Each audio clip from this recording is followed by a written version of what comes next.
You, John Fitzgerald Kennedy, do solemnly swear I, John Fitzgerald Kennedy, do solemnly swear that you will faithfully execute the office of President of the United States that I will faithfully execute the office of President of the United States and will, to the best of your ability, and will, to the best of my ability, preserve, protect, and defend the Constitution of the United States. preserve, protect, and defend the Constitution of the United States. So help you God.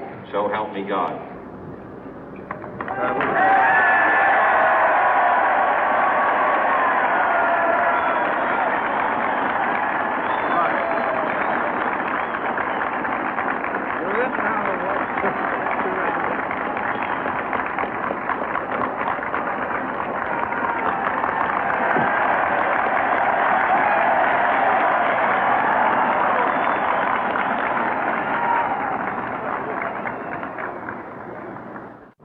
Vice President Johnson, Mr. Speaker, Mr. Chief Justice, President Eisenhower, Vice President Nixon, President Truman, Reverend clergy, fellow citizens.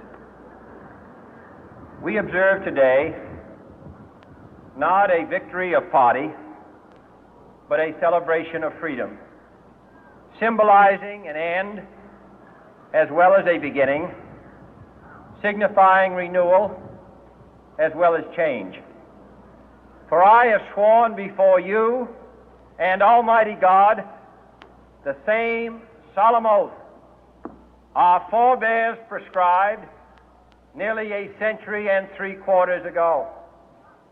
The world is very different now, for man holds in his mortal hands the power to abolish all forms of human poverty and all forms of human life. And yet the same revolutionary beliefs for which our forebears fought are still at issue around the globe. The belief that the rights of man come not from the generosity of the state, but from the hand of God. We dare not forget today that we are the heirs of that first revolution. Let the word go forth from this time and place to friend and foe alike that the torch has been passed to a new generation of Americans born in this century, tempered by war, disciplined by a hard and bitter peace, proud of our ancient heritage, and unwilling to witness or permit the slow undoing of those human rights to which this nation has always been committed and to which we are committed today at home and around the world.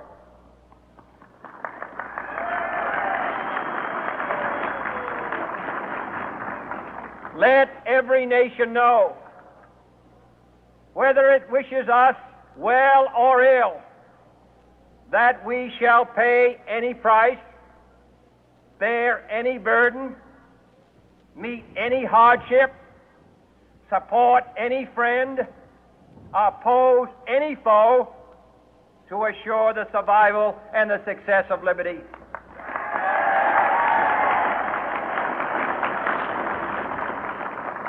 This much we pledge and more. To those old allies whose cultural and spiritual origins we share, we pledge the loyalty of faithful friends. United, there is little we cannot do in a host of cooperative ventures.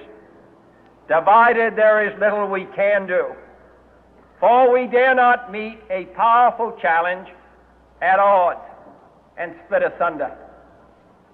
To those new states whom we welcome to the ranks of the free, we pledge our word that one form of colonial control shall not have passed away merely to be replaced by a far more iron tyranny.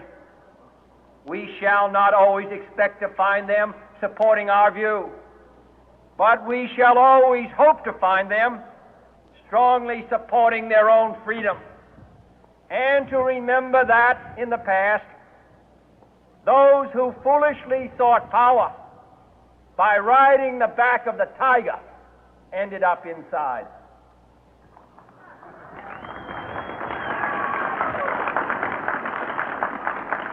To those people in the huts and villages of half the globe struggling to break the bonds of mass misery, we pledge our best efforts to help them help themselves for whatever period is required, not because the communists may be doing it, not because we seek their votes, but because it is right.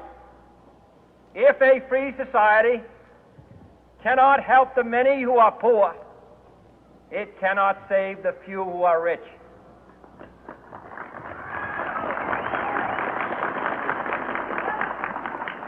To our sister republics south of our border, we offer a special pledge to convert our good words into good deeds, in a new alliance for progress, to assist free men and free governments in casting off the chains of poverty.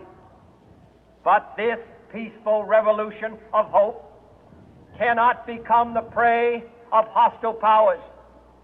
Let all our neighbors know that we shall join with them to oppose aggression or subversion anywhere in the Americas.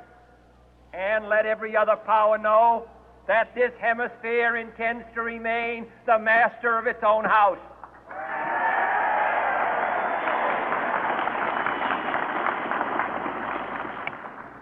To that World Assembly of Sovereign States, the United Nations, our last best hope, in an age where the instruments of war have far outpaced the instruments of peace, we renew our pledge of support to prevent it from becoming merely a forum for invective, to strengthen its shield of the new and the weak, and to enlarge the area in which its writ may run. Finally, to those nations who would make themselves our adversary, we offer not a pledge, but a request that both sides begin anew the quest for peace. Before the dark powers of destruction, unleashed by science, engulf all humanity in planned or accidental self-destruction, we dare not tempt them with weakness, for only when our arms are sufficient beyond doubt can we be certain beyond doubt that they will never be employed. But neither can two great and powerful groups of nations take comfort from our present course, both sides overburdened by the cost of modern weapons, both rightly alarmed by the steady spread of the deadly atom, yet both racing to alter that uncertain balance of terror that stays the hand of mankind's final war. So let us begin anew, remembering on both sides that civility is not a sign of weakness, and sincerity is always subject to proof. Let us never negotiate out of fear, but let us never fear to negotiate.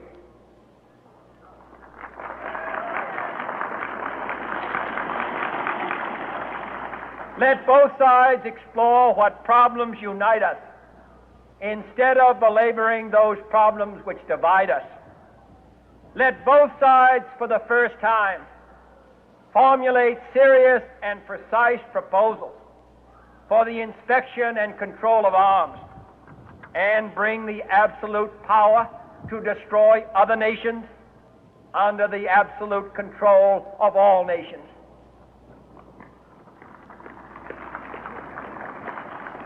Let both sides seek to invoke the wonders of science instead of its terrors.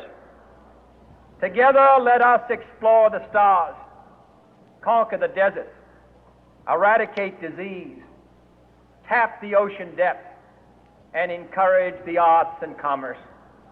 Let both sides unite to heed in all corners of the earth the command of Isaiah to undo the heavy burden and let the oppressed go free. And if a beachhead of cooperation may push back the jungle of suspicion, let both sides join in creating a new endeavor, not a new balance of power, but a new world of law, where the strong are just and the weak secure and the peace preserved. All this will not be finished in the first 100 days, nor will it be finished in the first 1,000.